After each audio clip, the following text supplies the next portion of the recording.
Homer was so scared by a goose that he pulled out all the money he had on him. To help Homer grow a backbone, Bart took him to a mixed martial arts match. The host set out to find the most macho man in the audience. There was a guy with chiseled muscles, another whose beard grew back instantly after being plucked, and then there was Homer, canoodling with a pink cotton candy. It was an utter embarrassment for Bart, who tried to snatch the cotton candy from Homer's hand, only to accidentally send him tumbling down the stairs.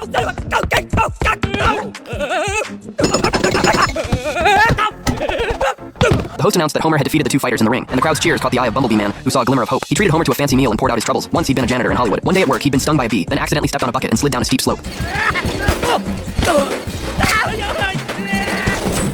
Just as he'd been overcome with despair, a producer had spotted his comedic talent and landed him a comedy role. On stage, Bumblebee Man's main gig was taking a beating, entertaining the crowd by putting his body through the ringer. But as he'd aged, his body could no longer handle the stunts, and the audience had started finding his act less and less funny. He'd been on the verge of retirement when he saw hope in Homer. If Homer would be his stunt double, Bumblebee Man was certain he could make a comeback. Stunt double? That's a badassiest job a dad could have. He'll do it. What, are you crazy? Bart pointed out that Homer was always doing things that got him hurt anyway, and this time he'd get paid for it. Looking into Bart's eager eyes, Homer finally agreed to be Bumblebee Man's stunt double. He said yes!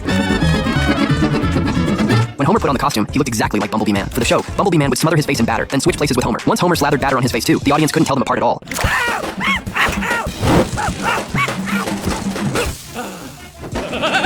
Taking advantage of the audience's blind spot, Homer and Bumblebee Man pulled off the switch flawlessly. The crew was thrilled with Homer's performance and cheered for him, and Bart snuck a group photo. If it weren't for the non-disclosure agreement he'd signed, Bart would have bragged about it to all his classmates. In the days that followed, Homer kept working hard at his stunt double job.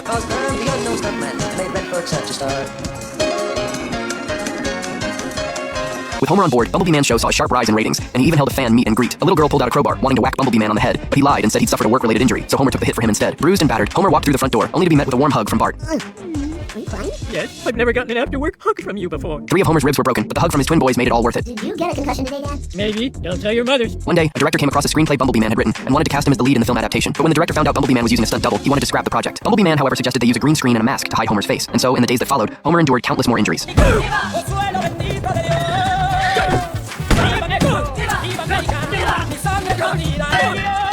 Watching Homer come home with severe injuries every single day, the family's hearts ached for him. So, an anonymous tip was sent to the media, exposing Bumblebee Man's long-term use of a stunt double. Homer immediately recognized the photo in the news as one Bart had taken, and he hit him with his signature neck pinch. I didn't do it. It wasn't him. It was me. It was? I thought I did it. I guess we both did it? I was lying a second ago. I also did it. Seeing how much his family cared about him, Homer decided to call it quits on his stunt double career. But the stubborn Bumblebee Man was determined to pull off the most dangerous stunt from the movie in front of his fans, tumbling down the pyramids of Teotihuacan. Homer couldn't bear to watch him walk to his death, so he rushed to the scene at once. A helicopter flew him to the top of the pyramid, where Bumblebee Man said he'd always been meant to endure the pain for his fans in person. Homer grabbed him by the arm and told him his fans didn't want to see him actually suffer. They just wanted to see a silly guy in a bee costume making them laugh. All I wanted was for my son to think I was a badass. But you know what I learned after taking all that brutal punishment? I hate that kid, and what he thinks doesn't matter. Oop, it does that now. Homer and Bumblebee Man clung to each other and wept, their tears pooling on the ground at their feet. Just as they were about to walk down the pyramid, they slipped on the puddle of their own tears and went tumbling down the steps. The audience roared with laughter, but Homer and Bumblebee Man were badly hurt. So badly, in fact, that they both saw a horde of ghosts floating before their eyes. Excuse me, amigo. Are we dead? No, in a coma. But get comfy, because you're going to be here for a while.